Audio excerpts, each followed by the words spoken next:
हम तो आगे आना चाहते हैं, आप ही रोक करके बैठे हैं। सर, आज वर्चुअल रैली जो है उसका आगाज किया गया है, इसका मकसद क्या है और कौन कौन लोग इसमें शामिल हैं?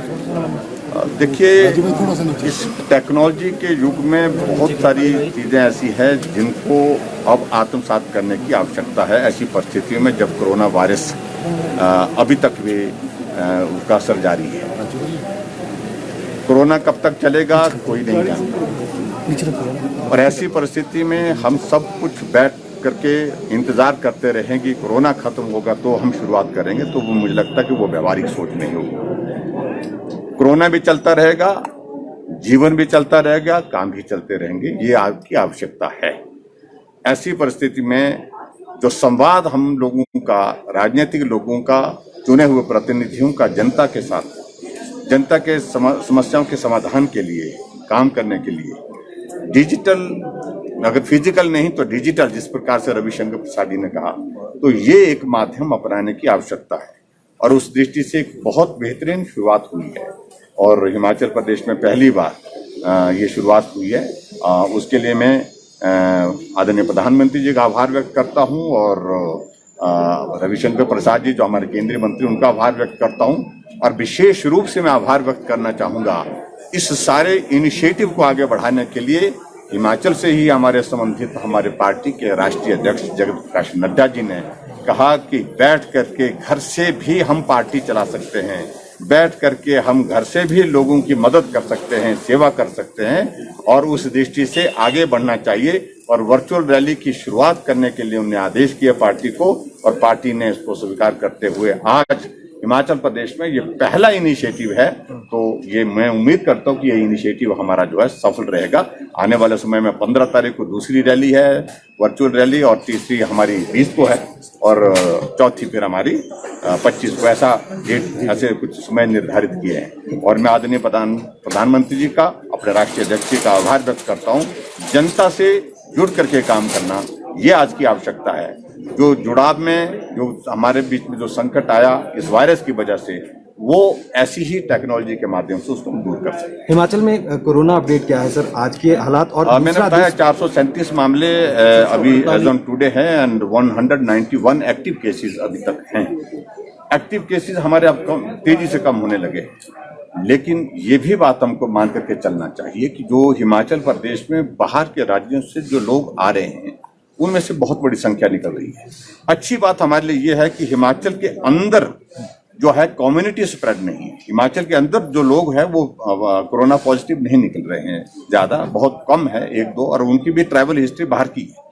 ऐसी परिस्थिति में मैं समझता हूं कि हम बहुत जल्दी इसको कंट्रोल करने की परिस्थिति में। कोरोना संकट में टूरिज्म जो है उसको बड़ा नुकसान हुआ है सर, इंडस्ट्री को किस तरह से? निश्चित रूप से सबको नुकसान हुआ है, कोई नहीं बचा नुकसान से। टूरिज्म बहुत ज्यादा नुकसान में है।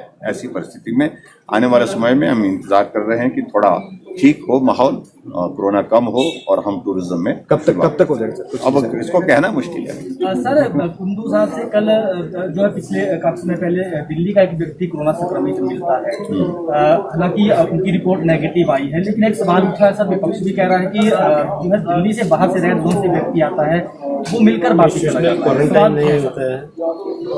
ये विषय जरूर आया है कल, लेकिन हमारे लिए उससे भी कुछ चीजें सीखने की बात है, लेकिन उसके साथ साथ में कुछ और चीजें सावधानी बरतने की जरूरत है। इस बात को हम मना नहीं कर सकते, लेकिन इतना जरूर है, अच्छी बात हमारे लिए है कि जितने भी हमने पुलिस हेडक्वार्टर में जो लोग थे, इंक्लूडिंग डीजीपी संजय कुंडू, उनका भी जब कोविड-19 का टेस्ट किया गया तो वो नेगेटिव पाया। ये हमारे लिए संतोष की बात है। सर,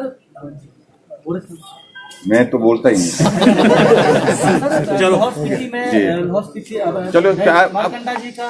अरे वो कुछ और इश्यूज है, उसको ज्यादा बोलना, लेकिन मैं इतना जरूर कहना चाहता हूँ, एक जो है जिसको बोल सकते हैं झूठा अभियान हमारे विपक्ष के लोगों ने चलाया। हिम्मत किसी की नहीं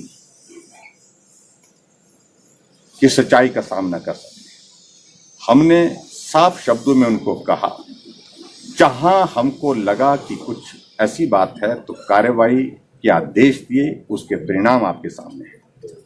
ये हर बात को लेकर के हर जगह इस प्रकार का राजनीतिक, ऐसे दौर में खास तौर से जब आदमी अपने जीवन की लड़ाई लड़ रहा है कि मैं जिंदा इस वायरस से बच पाऊंगा या नहीं बच पाऊंगा, ऐसे संकट के दौर में समाज सेवा का भाव व्यक्ति में होना चाहिए। खासतौर से राजनीतिक दल भी, वो भी सामाजिक कार्य करता है।